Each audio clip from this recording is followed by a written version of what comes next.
was Hoover High School defeating Blackman tonight 35-20, calling the game for WGNS, and on his way back either to Tennessee or headed to South Carolina is Bryan Barrett, whose initials are GPS. He joins us on the Oak Restaurant Hotline. Welcome in, Bryan.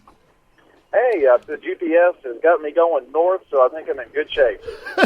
So we hope. You had a game that got close late. It appeared that Blackman made a charge right there in the fourth quarter, but never could get over the hump against a very talented Hoover team.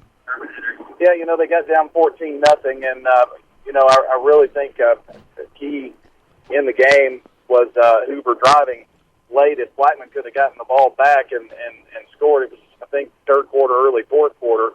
They had a fake punt and then wind up scoring on the play. So, that kind of turned things around. Blackman did get an onside kick or kind of a pooch kick and recovered it, scored, and then scored again. But exclamation mark put on it at the end by Hoover to win it 35-20. And they're big, they're fast, they're everything you would expect out of a really good football team. But I tell you what, Blackman could have gotten down and out after getting down 14 points, and I really think they showed a lot of fight.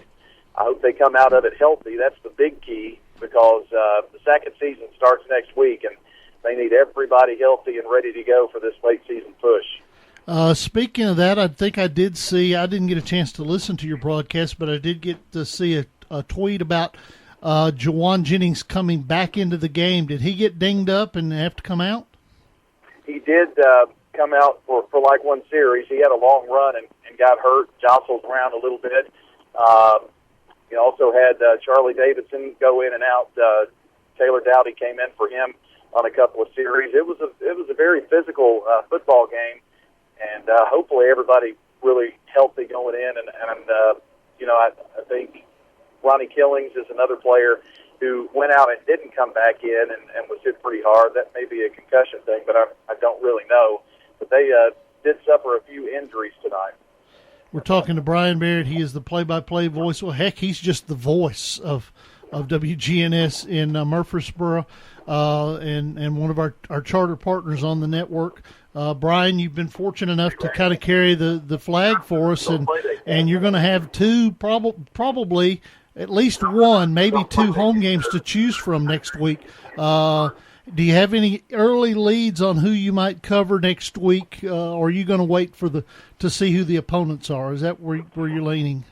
Yeah, we usually wait and see what the matchups are, and try to pick between a couple of county teams, and that's almost always the case. And with 5 teams in that quadrant, I would suspect that we're going to have maybe a couple of county matchups to choose from in that as well. So we'll wait until tomorrow morning when the brackets come out and make our decision about next week. And also we kind of look ahead a little bit, since we have so many teams to cover, to see who we might cover the following week if there were wins, and try to even it out as much as possible. Well, Rutherford County has done well for themselves in the postseason. 5 of those Rutherford County 6A teams make it to the playoffs, as well as Eagleville and Middle Tennessee Christian. It's a good time to be a football fan in Rutherford County, isn't it?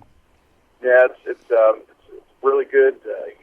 Teams trying to go out, with this new classification starting next year, trying to go out and maybe win a championship here in 6A. I think we've got several chances with some really good football teams, and of course MTCS and Eagleville. So I think it's going to be a great postseason. And one thing I wanted to follow up on the coach from Tullahoma who was on earlier.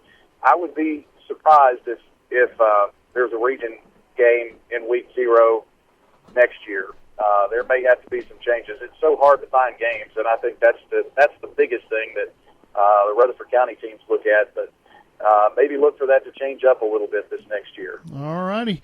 Well, that would be pretty cool for Coffee County and Tullahoma to end 2014 and begin 2015, but we got a whole lot of things to do before we get to that point. And Bryan, you got many miles to go before you sleep. Let's make sure you do it in that order, okay? Yep, going to do it in that order and be back for the coach's show in the morning. So, Dennis, I appreciate it. We look forward to next week and talking playoffs. Yeah, and the weeks to come. Bryan, thanks a lot as always, and we'll talk to you next week, okay? Sure thing. Thanks, Dennis. All right, that is Bryan Barrett with WGNS in Murfreesboro on the Oak Restaurant Hotline.